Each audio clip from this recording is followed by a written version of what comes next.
नमस्कार. LIS world या YouTube चॅनलमध्ये आपणा सर्वांचे स्वागत आहे.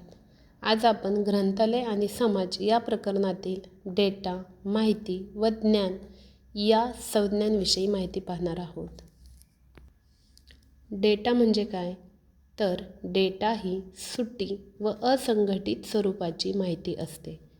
कच्च्या स्वरूपातील डेटावर प्रक्रिया केल्यानंतर अर्थपूर्ण व आशयपूर्ण वस्तुस्थिती मिळाल्यास त्याचे रूपांतर माहितीमध्ये होते. तर डेटा म्हणजे हे काय असते? कच्च्या स्वरूपातील माहिती. डेटावर प्रक्रिया केल्यानंतर माहिती मिळते. माहितीच्या काही व्याख्या आपण पाहणार आहोत. विट्टेमोर आणि योविटस या तज्ज्ञांच्या मतानुसार निर्णय घेण्याकरता उपयुक्त असणारा कच्च्या स्वरूपातील डेटा म्हणजेच माहिती होय. डेव्हिस माहिती प्राप्तकर्त्यास त्याला आशयपूर्ण ठरेल अशा स्वरूपामध्ये आणि प्रचलित किंवा भविष्यकालीन निर्णय घेण्याकरता सहाय्यभूत ठरेल अशा पद्धतीने डेटावर केलेली प्रक्रिया म्हणजेच माहिती होय.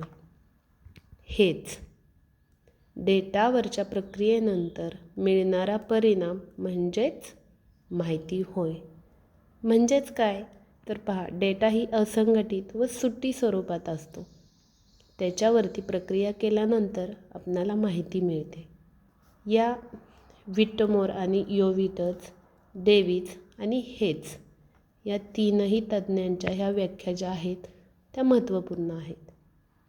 तर मग ज्ञान म्हणजे काय?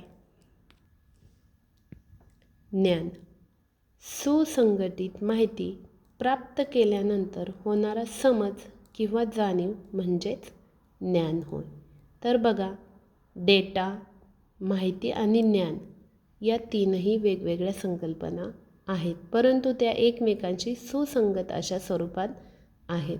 डेटा ही सुट्टी व असंघटित माहिती आहे. डेटावरती प्रक्रिया केल्यानंतर माहिती मिळते आणि माहितीचा ज्यावेळी आपण वापर करतो किंवा जो होणारा समज असतो ते म्हणजेच ज्ञान होय.